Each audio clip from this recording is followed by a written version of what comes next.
3 তারিখে নমিনেশন ঘোষণা করা হয়েছে। আপনি 2-3 দিনের মধ্যেই উপজেলা এবং সব জায়গায় আপনি নির্বাচন পরিচালনা কমিটি ঘোষণা করে দিয়েছেন।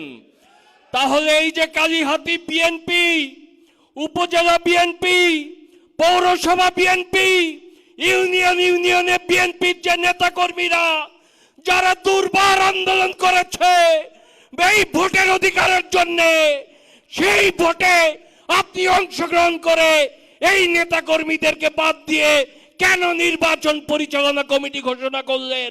মতিন ভাই ছিল না আন্দোলন সংগ্রামে। এই জায়গাটাই হয়ে গিয়েছে সমস্যা। নেতা কর্মী যারা বিএনপির সমর্থক ভোটার তারা এই জায়গায় একটু ধাক্কা খেয়েছে, এছাড়া আর কোনো সমস্যা নাই। নমিনেশন তো একজনকেই দিবে, দুইজনকে তো নমিনেশন দেওয়া যায় না। এই জায়গাটায় হয়তো আপনারা কষ্ট পেয়েছেন, কারণ আপনারা তো রাজপথে সংগ্রাম করেছেন, আপনারা তো বাড়ি ঘরে ঘুমান নাই, জেল খেটেছেন, মামলা খেয়েছেন। যখন কথা বলা যায় না সেই সময় আপনারা সংগঠন করেছেন, যখন কথা বলা যায় না সেই সময় আপনারা কথা তো বলেছেনই, মিছিল করেছেন, রাজপথ কাঁপিয়েছেন। এই জন্য আপনারা কষ্ট পেয়েছেন।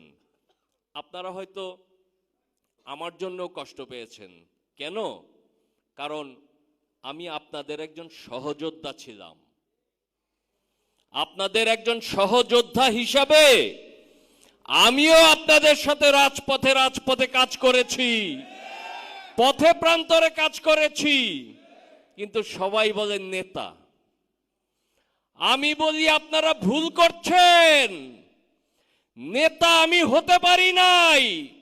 নেতা হতে পারলে মানুষের ভালোবাসা অর্জন করতে হয়, মানুষের মন জয় করতে হয়।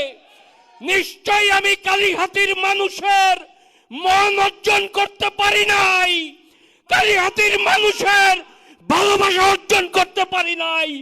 এই কারণে আমার দল আমাকে মনোনয়ন দেয় নাই, আমার জনপ্রিয়তায় ঘাটতি ছিল। এই কারণে জনপ্রিয় নেতাকে দেখেই মনোনয়ন দিয়েছে। আমরা দল করি শহীদ রাষ্ট্রপতি জিয়া রহমানের দল, আমরা দল করি দেশনেত্রী বেগম খালেদা জিয়ার দল, আমরা দল করি আমাদের নেতা ভারপ্রাপ্ত চেয়ারম্যান জনাব তারেক রহমানের দল। আমরা জাতীয়তাবাদী আদর্শ